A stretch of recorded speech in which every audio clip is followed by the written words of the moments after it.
Bonjour à tous, j'espère que vous allez bien. Aujourd'hui, j'aimerais vous faire l'analyse du café, donc qui est une commodities.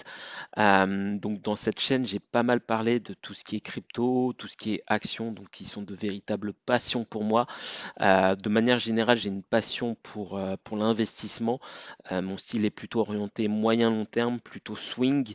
Donc j'ai une vision plutôt long terme, puisque je pense que pour bâtir une richesse sur la durée, il est important de pouvoir vraiment prendre son temps et investir dans ce que l'on croit et de choisir des moments importants pour se positionner. C'est-à-dire que vous avez l'adage, on ne peut pas timer le marché. Moi, personnellement, je pense que c'est faux, puisque si vous ne timez pas le marché à un moment donné, si vous rentrez au plus haut, même si vous faites du DCA ou ce que vous voulez, malheureusement, vous ne gagnez pas d'argent ou très très peu. Donc, il faut savoir mixer les différentes techniques. Donc, moi personnellement, j'ai des croyances fortes, notamment sur l'analyse fondamentale, l'analyse technique, une vision également macroéconomique, sentiment de marché, psychologie de marché. Donc, je pense que c'est la combinaison de tous ces facteurs-là qui fait que vous pouvez tirer votre épingle du jeu, faire de l'argent, bâtir une richesse et bâtir vraiment des investissements solides sur la durée.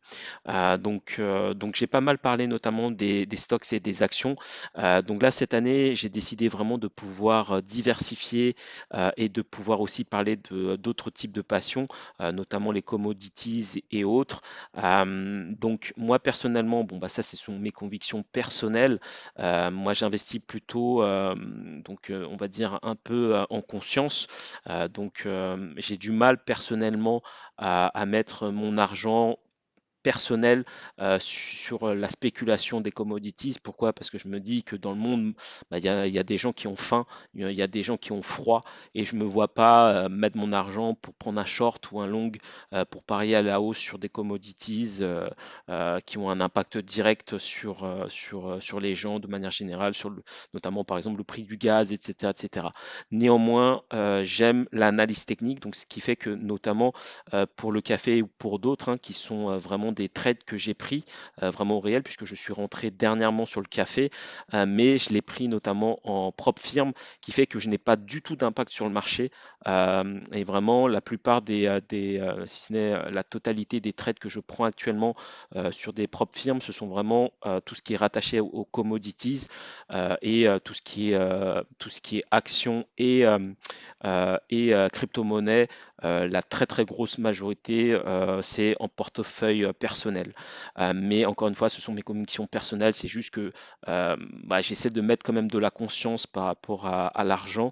Je pense qu'il est possible de gagner de l'argent sans être, voilà, sans être en ayant bonne conscience. Et pour moi, voilà, ne pas spéculer sur tout et n'importe quoi, ça en fait partie.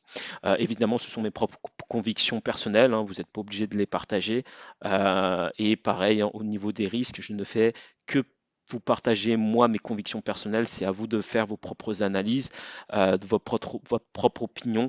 Donc soyez quand même prudents. Encore une fois, les marchés peuvent être très piégeux et très volatiles. Et c'est pas parce que je prends ce trade que vous devez vous aussi le prendre vous également. Donc vraiment, soyez prudents et investissez toujours ce que vous pouvez perdre et simplement en ayant confiance dans vos propres convictions. Voilà, tout ça étant dit, donc faisons cette analyse par rapport au café. Donc le café a eu une accélération vraiment très très forte depuis octobre 2023. Le momentum a été vraiment très très fort. Donc si on mesure depuis octobre 2023, donc on a eu une accélération de 200%, ce qui est quand même énorme en l'espace de 2 ans. Donc pour certains, ça s'est vu notamment sur le prix du café. Donc typiquement, actuellement, on arrive sur des plus hauts historiques. Donc là, je vous montre un graphique, notamment sur le site Trading Economics. Quand on regarde un peu, par exemple, si je me mets sur 50 ans, donc ça, c'est la courbe des 50 dernières années. Sur TradingView, malheureusement, on n'a pas tout l'historique. On l'a jusqu'à 2016, ce qui est déjà pas mal. Mais par contre, sur d'autres sites, notamment Trading Economics, là sur les 50 dernières années, typiquement là on est dans des plus hauts historiques, hein. C'est vraiment exceptionnel. Et même si je vous mets depuis toujours, on voit ici que on est vraiment à un plus haut historique du café. Donc le prix du café actuellement n'a jamais été aussi haut qu'actuellement. Donc comme vous pouvez voir, à tous les moments où on a eu des momentum très très forts, le prix s'est retourné très très brusquement, comme ici ça a été en 1977, en 1979, en 1986, en 94, 97, 2011, 2022, etc. Donc, accélération très forte. Donc, potentiellement, là, on commence à être dans une phase de distribution, à mon sens, même si effectivement les fondamentaux qu'on verra tout à l'heure ont expliqué vraiment cette accélération. Mais encore une fois, sur les marchés financiers, les craintes, les peurs, les données, on va dire, les contextes macroéconomiques qui expliquent cette hausse du prix du café est déjà dans le prix. Donc le marché a déjà pricé cette accélération, hein, quand on s'intéresse un peu à la dimension vraiment, au contexte macroéconomique et pourquoi est-ce que le café monte actuellement. Donc vous pouvez regarder plein de sites internet, etc., vous y intéresser, vous trouverez beaucoup d'informations. Donc là, je vous en ai pris un, mais vous pourriez en prendre beaucoup d'autres, hein. C'est sur industrie agroalimentaire. Et ici, notamment, ils expliquent pourquoi est-ce que le prix du café augmente. Donc on voit ici, par exemple, que vraiment on est dans une sécheresse importante, que les conditions météorologiques perturbent vraiment beaucoup la production de café. Les sécheresses historiques au Vietnam, qui représentent à eux seuls 17% de la production mondiale, et que depuis l'été 2024, les sécheresses qu'il y a, ces perturbations quelque part vraiment au niveau du dérèglement climatique favorisent justement cette accélération du prix du café. Donc vous avez plein d'explications, mais dites-vous que toutes ces explications déjà, et toute la peur qu'il y a pu avoir sont déjà pricées. Donc actuellement, donc là moi je suis en monthly, on est déjà dans cette phase, si je me mets en weekly, on est dans cette phase déjà de distribution qu'il y a eu depuis septembre 2023, donc où le prix a monté doucement mais sûrement. Et à partir de octobre 2024, là, on a une accélération vraiment très très forte. Donc à mon sens, déjà dans un premier temps, le café, à mon sens, pourrait revenir chercher cette zone-là. Je vous la trace pour que vous puissiez vraiment la voir. Donc moi personnellement, je pense qu'à un moment donné ou un autre, on pourrait revenir chercher cette zone-là. Donc là, on commence à former doucement mais sûrement un M-top. Donc du coup, si on break cette zone, on n'est pas très loin de la breaker. Potentiellement une zone qui servirait potentiellement de support, ça serait cette zone-là, comme on peut voir vraiment ici au niveau du volume. Donc on a un gros gap ici. Donc ça serait, à mon sens, réaliste de venir aller chercher de nouveau cette zone qui correspond aussi au fait de combler ces imbalances qu'on retrouve ici. Les imbalances, c'est quoi? C'est ce qu'on appelle vraiment les déséquilibres au niveau du prix. C'est quand vous avez des accélérations qui sont très très fortes, où vous avez très peu de contrepartie. Généralement, plus le cadre de temps est élevé, que ce soit en weekly ou monthly, généralement, à un moment donné ou un autre, on vient les combler. Le marché vient combler, vient redistribuer à ces zones-là. Donc, moi, à mon sens, effectivement, on pourrait venir chercher cette zone. Si on souhaite être plus prudent par rapport à vraiment les imbalances. Moi, personnellement, je pense que cette zone-là, moi, en tout cas, c'est ma target. Elle serait la target, je me suis fixé, ça serait plutôt cette zone-là ici, la moitié de cette imbalance. Donc, on serait plutôt sur du 280 dollars. Et si vous êtes un peu plus gourmand, à mon sens, on peut aller chercher peut-être cette zone-là aussi, des 260 dollars. Mais déjà, si on vient chercher les 280 dollars, ça me paraît être déjà une très bonne, ça serait déjà vraiment très très bien.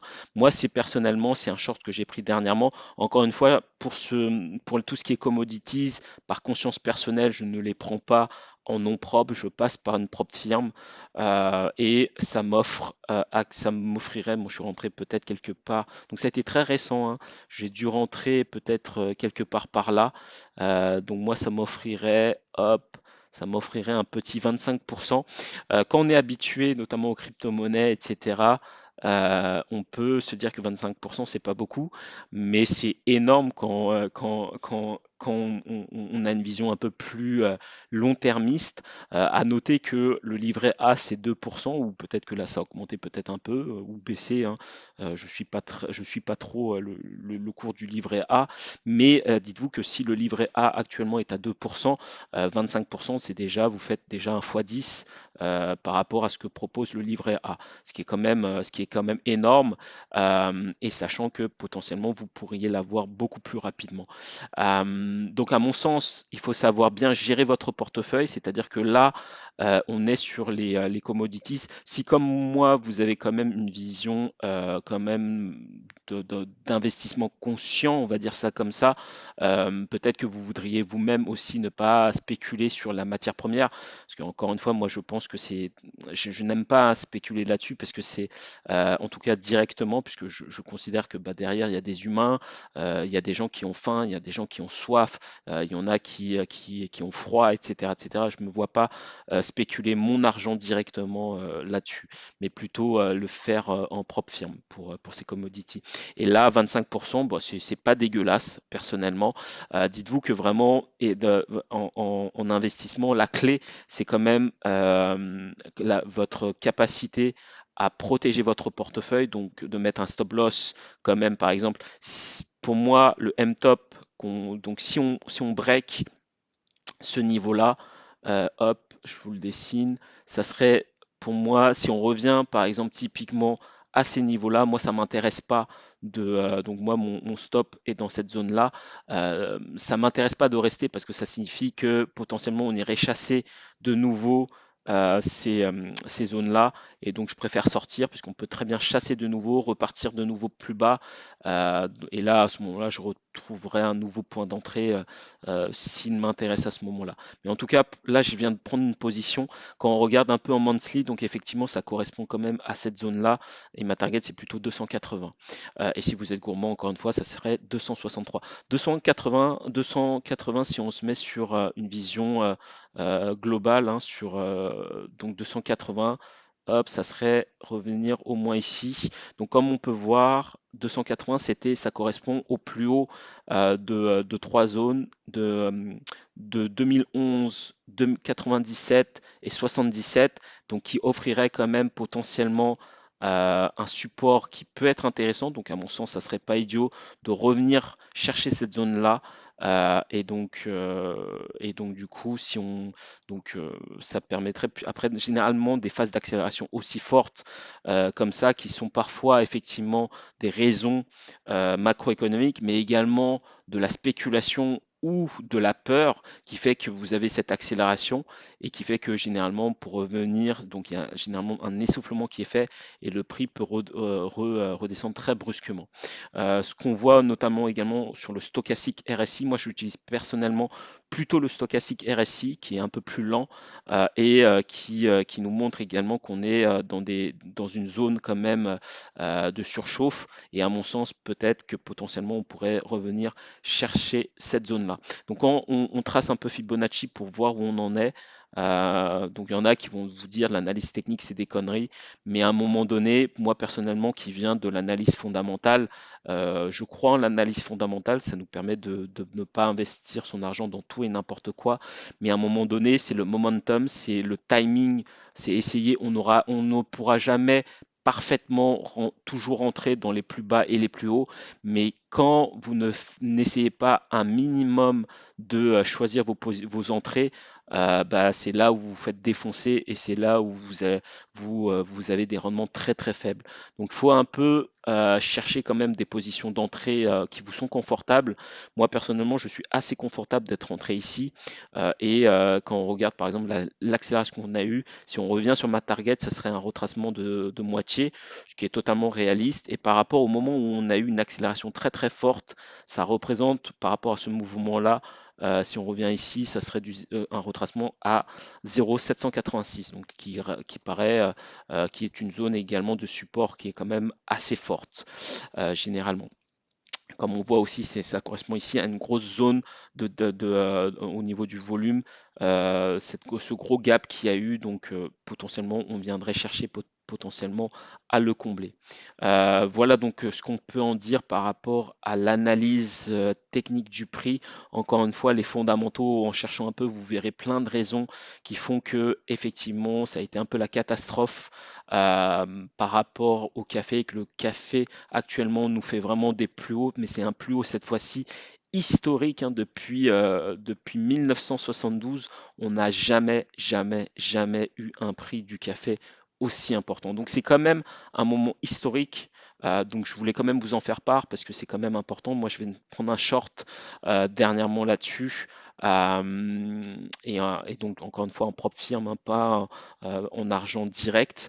Et donc du coup potentiellement ça peut venir nous chercher de nouveau ces zones-là qui nous offrirait peut-être potentiellement, en tout cas c'est ma target, un petit 25% sur ce trade-là. Voilà, donc c'est les points que je voulais aborder avec vous dans cette vidéo. Je ferai d'autres vidéos comme ça, que ce soit les actions, que ce soit les commodities, que ce soit le pétrole, que ce soit les crypto-monnaies. Moi personnellement, c'est des sujets qui m'intéressent énormément. C'est vraiment une passion pour moi et je suis vraiment heureux de pouvoir partager tout ça. J'ai été très pris ces derniers temps, hein, pour ceux qui suivent la chaîne depuis quand même un certain temps. J'ai été sur d'autres projets également puisque également je suis sur d'autres projets, mais c'est toujours un plaisir pour moi de vous partager ces vidéos-là. J'espère que vous apprenez beaucoup en regardant ces vidéos-là, et voilà. Donc je vous dis à très bientôt, à une prochaine fois sur la chaîne. Ciao, ciao.